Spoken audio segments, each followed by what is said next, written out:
اسلام کی خاطر حضرت ابو بکر رضی اللہ تعالی عنہ کا مشقتیں برداشت کرنا۔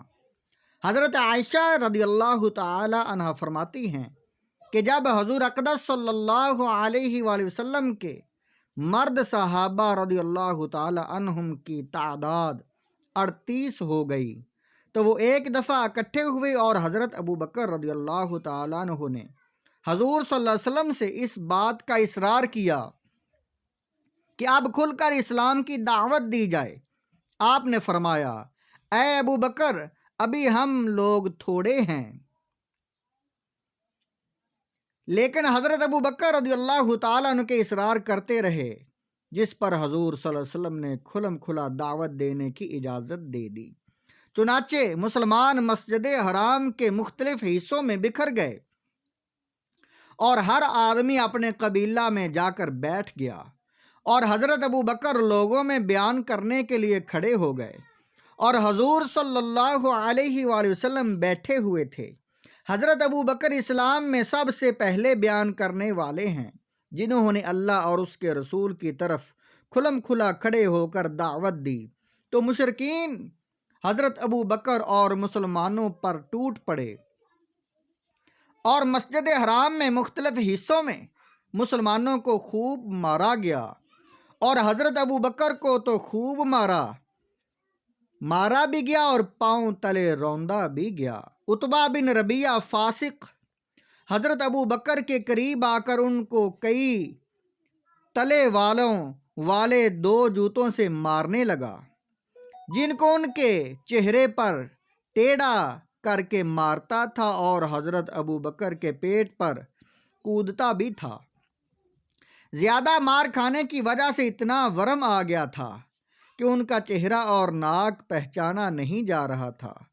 حضرت ابو بکر کے قبیلہ بنو تیم والے دوڑتے ہوئے آئے اور حضرت ابو بکر سے مشرکین کو ہٹایا اور ان کو ایک کپڑے میں ڈال کر ان کے گھر لے گئے، اور انہیں حضرت ابو بکر کے مر جانے میں کوئی شک نہیں تھا۔ پھر قبیلہ بنو تیم نے مسجد حرام میں واپس آ کر کہا کہ اللہ کی قسم، اگر ابو بکر مر گئے تو ہم ان کے بدلے میں عتبہ بن ربیعہ کو مار ڈالیں گے۔ پھر قبیلہ والے حضرت ابو بکر کے پاس واپس آئے۔ حضرت ابو بکر کے والد ابو قحافہ اور قبیلہ بنو تیم والے ان سے بات کرنے کی کوشش کرتے رہے، لیکن وہ بے ہوش تھے۔ انہوں نے سارا دن کوئی جواب نہ دیا، تو دن کے آخر میں ہوش آنے پر حضرت ابو بکر نے بات کی تو یہ کہا کہ رسول اللہ صلی اللہ علیہ وسلم کا کیا حال ہوا؟ تو وہ لوگ حضرت ابو بکر کو برا بھلا کہنے لگے اور انہیں ملامت کرنے لگے اور اٹھ کر چل دیے، اور ان کی والدہ خیر سے کہہ گئے کہ ان کا دھیان رکھیں اور انہیں کچھ کھلا پلا دیں۔ جب وہ لوگ چلے گئے اور ان کی والدہ اکیلی رہ گئی تو وہ کھانے پینے کے لیے اصرار کرنے لگیں، مگر حضرت ابو بکر یہی پوچھتے رہے کہ رسول اللہ صلی اللہ علیہ وسلم کا کیا ہوا؟ ان کی والدہ نے کہا، اللہ کی قسم، مجھے تمہارے حضرت کی کوئی خبر نہیں۔ تو حضرت ابو بکر نے کہا کہ آپ جمیل بنت الخطاب کے پاس جائیں اور ان سے حضور صلی اللہ علیہ وآلہ وسلم کے بارے میں پوچھ کر آئیں۔ چنانچہ وہ جمیل کے پاس گئیں اور ان سے کہا کہ ابو بکر تم سے محمد بن عبداللہ کے بارے میں پوچھ رہے ہیں۔ جمیل نے کہا، میں نہ تو ابو بکر کو جانتی ہوں اور نہ محمد بن عبداللہ کو۔ اگر تم کہو تو میں تمہارے ساتھ تمہارے بیٹے کے پاس چلتی ہوں۔ انہوں نے کہا، ٹھیک ہے۔ چنانچہ حضرت جمیل ان کے ساتھ ان کے گھر آئیں تو دیکھا کہ حضرت ابو بکر زمین پر لیٹے ہوئے ہیں، ان میں بیٹھنے کی بھی سکت نہیں ہے اور سخت بیمار ہیں۔ حضرت جمیل ان کے قریب جا کر زور زور سے رونے لگیں اور انہوں نے کہا، اللہ کی قسم، آپ کو جن لوگوں نے یہ تکلیف پہنچائی ہے وہ بڑے فاسق اور کافر لوگ ہیں، اور مجھے یقین ہے کہ اللہ تعالیٰ ان سے آپ کا بدلہ ضرور لے گا۔ حضرت ابو بکر نے کہا کہ رسول اللہ صلی اللہ علیہ وسلم کا کیا بنا؟ حضرت جمیل نے کہا یہ آپ کی والدہ سن رہی ہیں۔ حضرت ابو بکر نے کہا ان سے تمہیں کوئی خطرہ نہیں۔ حضرت ام جمیل نے کہا کہ حضور صلی اللہ علیہ وسلم ٹھیک ٹھاک ہیں۔ حضرت ابو بکر نے پوچھا کہ حضور صلی اللہ علیہ وسلم کہاں ہیں؟ انہوں نے کہا کہ دار ارقم میں، حضرت ارقم کے گھر میں ہیں۔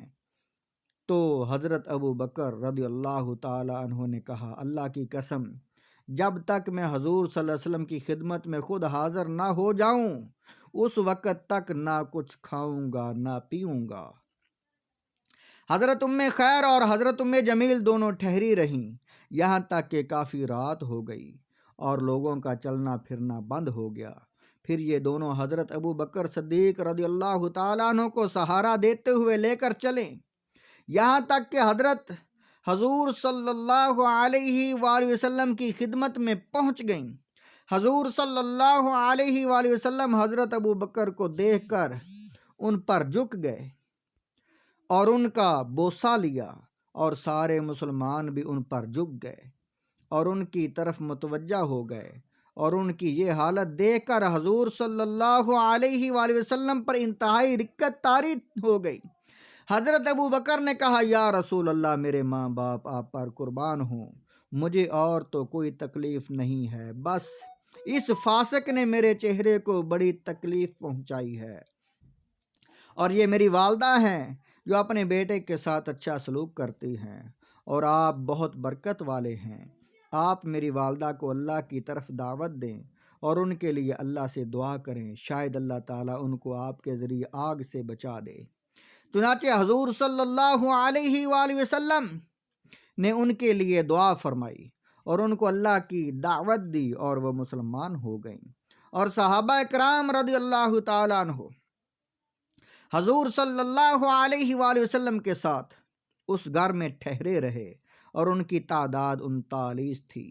جس دن حضرت ابو بکر کو مارا گیا اس دن حضرت حمزہ بن عبد المطلب مسلمان ہوئے تھے، اور حضور صلی اللہ علیہ وسلم نے حضرت عمر بن خطاب رضی اللہ تعالیٰ عنہ اور ابو جہل بن ہشام کی ہدایت کے لیے دعا مانگی تھی، جو حضرت عمر کے حق میں قبول ہوئی۔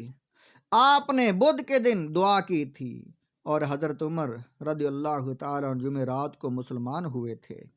ان کے مسلمان ہونے پر حضور صلی اللہ علیہ وسلم اور گھر میں موجود صحابہ نے اس روز سے اللہ اکبر کہا، اس زور سے اللہ اکبر کہا جس کی آواز مکہ کے اوپر والے حصہ میں بھی سنائی دی۔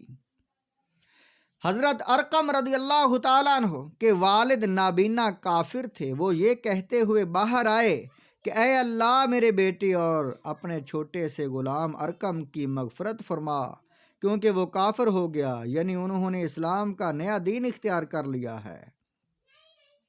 حضرت عمر نے کھڑے ہو کر کہا یا رسول اللہ، ہم اپنا دین کیوں چھپائیں جب کہ ہم حق پر ہیں، اور ان کافروں کا دین کھلم کھلا ظاہر ہو جب کہ وہ نہ حق پر ہیں۔ آپ نے فرمایا اے عمر، ہم تھوڑے ہیں، ہمیں جو تکلیف اٹھانی پڑی ہے وہ تم نے دیکھ ہی لی ہے۔ حضرت عمر نے کہا اس ذات کی قسم جس نے آپ کو حق دے کر بھیجا ہے، میں جتنی مجلسوں میں کفر کی حالت میں بیٹھا ہوں میں ان تمام مجلسوں میں جا کر ایمان کو ظاہر کروں گا۔ چنانچہ وہ دار ارقم سے باہر نکلے اور بیت اللہ کا طواف کیا، پھر قریش کے پاس گزرے جو ان کا انتظار کر رہے تھے۔ ابو جہل بن ہشام نے دیکھتے ہی کہا فلاں آدمی کہہ رہا تھا کہ تم بے دین ہو گئے ہو۔ حضرت عمر نے فرمایا اشہد ان لا الہ الا اللہ وحدہ لا شریک لہ وان محمدًا عبدہ ورسولہ۔ مشرکین نے یہ سن کر حضرت عمر کی طرف جھپٹے۔ حضرت عمر نے حملہ کر کے عتبہ کو نیچے گرا لیا اور اس پر گھٹنے ٹیک کر بیٹھ گئے اور اسے مارنے لگے، اور اپنی انگلی اس کی دونوں آنکھوں میں ٹھونس دی۔ عتبہ چیخنے لگا، لوگ پرے ہٹ گئے۔ پھر حضرت عمر کھڑے ہو گئے۔ جب بھی کوئی سورما آپ کے قریب آنے لگتا تو آپ قریب آنے والوں میں سے سب سے زیادہ باعزت آدمی کو پکڑ لیتے اور اس کی خوب پٹائی کرتے، یہاں تک کہ سب لوگ حضرت عمر سے عاجز آ گئے، اور وہ جن مجلسوں میں بیٹھا کرتے تھے ان تمام مجلسوں میں جا کر انہوں نے ایمان کا اعلان کیا اور یوں کفار پر غالب آ کر حضور صلی اللہ علیہ وسلم کی خدمت میں واپس آئے اور عرض کیا کہ میرے ماں باپ آپ پر قربان ہوں، اب آپ کے لیے کوئی خطرہ نہیں ہے۔ اللہ کی قسم، میں جتنی مجلسوں میں حالت کفر میں بیٹھا کرتا تھا، میں ان تمام مجلسوں میں جا کر بے خوف و خطر اپنے ایمان کا اعلان کر کے آیا ہوں۔ پھر حضور صلی اللہ علیہ وسلم باہر تشریف لائے اور آپ کے آگے آگے حضرت عمر اور حضرت حمزہ بن عبد المطلب تھے، یہاں تک کہ آپ نے بیت اللہ کا طواف کیا اور اطمینان سے ظہر کی نماز ادا فرمائی۔ پھر حضرت عمر کے ہمراہ دار ارقم واپس تشریف لائے۔ اس کے بعد حضرت عمر اکیلے واپس چلے گئے اور ان کے بعد حضور صلی اللہ علیہ وسلم بھی واپس تشریف لے گئے۔ صحیح قول یہ ہے کہ حضرت عمر بعثت نبوی کے 6 سال کے بعد اس وقت مسلمان ہوئے تھے جبکہ صحابہ کرام ہجرت فرما کر حبشہ جا چکے تھے۔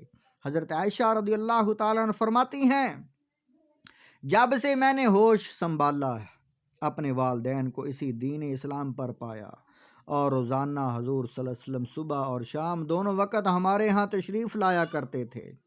جب مسلمانوں پر بہت زیادہ ظلم ہونے لگا تو حضرت ابو بکر سرزمین حبشہ کی طرف ہجرت کرنے کے ارادہ سے چل پڑے۔ جب آپ برق الغمام پہنچے تو وہاں قبیلہ کارا کے سردار